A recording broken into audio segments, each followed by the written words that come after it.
துக்ளக் ரமேஷ் அவர்கள் இணைந்திருக்கிறார்கள். வணக்கம் திரு துக்ளக் ரமேஷ். இந்த அன்புமணி எடப்பாடி பழனிசாமியோட சந்திப்பை எப்படி பாக்குறீங்க? முதல்ல சமாதானம், அதுக்கப்புறம் கூட்டணி அப்படிங்கிறது இவங்களுக்கு முன்னாடி இருக்கிற டாஸ்கா இருக்கு. அதை எப்படி செய்ய போறாங்க?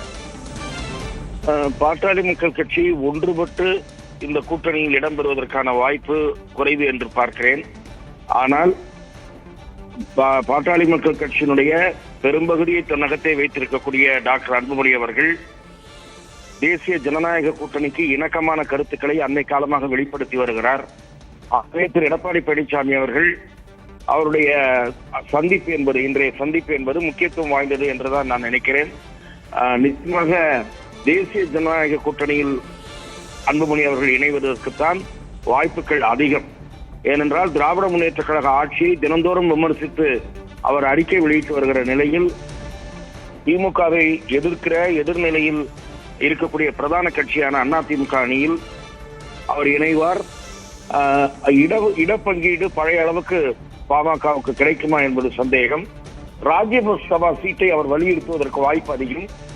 அது இந்த பேச்சுவார்த்தையில் பெற்றிருக்கிறதா, அதிமுக அந்த கோரிக்கையை ஏற்கப் போகிறதா என்பது அடுத்த சில தினங்களில் தெரியும். ஏற்கனவே அன்புமணி அவர்களை பாரதிய ஜனதா கட்சியினுடைய மேலிட பிரதிநிதியான பைஜெயந்த் பாண்டா அவர்கள் சந்தித்து பேசியதும் குறிப்பிடத்தக்கது. ஒன்றுபட்ட பாமக இல்லங்கிறது என்டிஏ கூட்டணிக்கு ஒரு பின்னடைவு தானே? நிச்சயமாக அது ஒரு பின்னடைவு தான். வன்னியர் சங்கத்தைச் சேர்ந்தவர்கள் டாக்டர் ராமதாஸ் பின்னால் இருப்பதாக ஒரு பார்வை இருக்கிறது.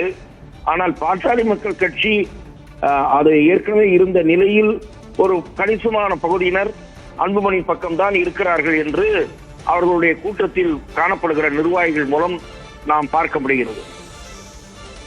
நிச்சயமா இந்த வாய்ப்பை திமுக எப்படி பயன்படுத்தும் அப்படின்னு நினைக்கிறீங்க? ஏன்னா அன்புமணி ராமதாஸ் அப்படிங்கிற முக்கிய துருவங்கள் ரெண்டு பக்கமும் இருக்கும்போது இது திமுகவுக்கு என்ன மாதிரியான ஒரு வாய்ப்பா அமையும்?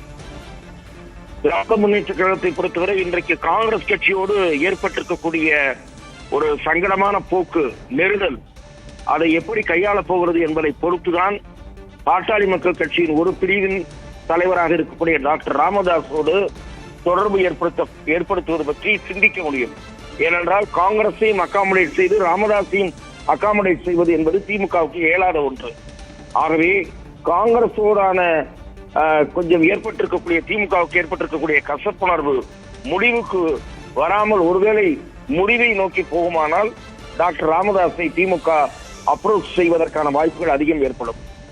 எடப்பாடி பழனிசாமியோட இந்த நகர்வின் மூலமா ஓபிஎஸ் டிடிவிக்கான வாய்ப்பு இல்லைங்கிறத உறுதி பண்றார் அப்படின்னு தராசு ஷாம் அவர்கள் நம்மகிட்ட கொஞ்ச நேரத்துக்கு முன்னாடி சொன்னாரு. இதை எப்படி பாக்குறீங்க? திரு ஓபிஎஸ், திரு டிடிவி தினகரன் ஆகிய இருவரை பொறுத்தவரை திரு டிடிவி தினகரன் அவர்கள் நேற்றைய தினம் ஒரு பூடகமாக சொன்ன கருத்தின் மூலம் அவர் அதிமுக அணிக்கு தயாராக இருக்கிறாரா என்ற ஒரு யூகம் உருவானது.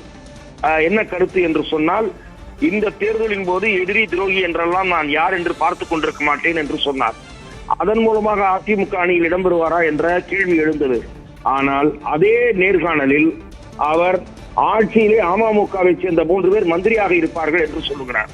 அப்படியானால் அதிமுக கூட்டணி மந்திரி சுவைக்கு ஒப்புக்கொள்ள வாய்ப்பில்லை. ஆகவே திரு டிடிவி தினகரனை பொறுத்தவரை தாவேகாவை மனதில் கொண்டுதான் பேசுகிறார் என்று நான் பார்க்கிறேன்.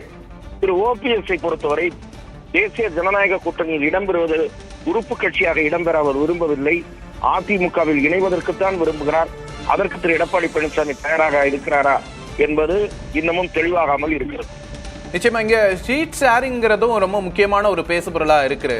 போன தடவை பாமகவுக்கு 23 சீட்டுகள் கொடுத்தாங்க. இந்த தடவையும் அதே மாதிரியான இடங்கள் கொடுக்கப்படுமா? பாமக வலு குறைந்திருக்கிற இந்த நிலையில நீங்க சொன்ன மாதிரி தனித்தே தேர்தலை சந்திக்கிறார்கள் அப்படிங்கும்போது அதே சீட்டுகள் கிடைக்க வாய்ப்பு இருக்கா? திரு ஷியாம் அவர்களுடைய அந்த கருத்தில் நான் உடன்படுகிறேன். பாமகவுக்கு அதிகபட்சம் 15 தொகுதிகள் தான் தருவார்கள் என்று நினைக்கிறேன். ஆனால் ராஜ்யசபா சீட் வேண்டும் என்ற கோரிக்கையை அன்புமணி முன்வைக்க கூடும் என்று நான் எதிர்பார்க்கிறேன். உங்களோட கருத்து பகிர்வுக்கு நன்றி திரு துக்ளக் ரமேஷ்.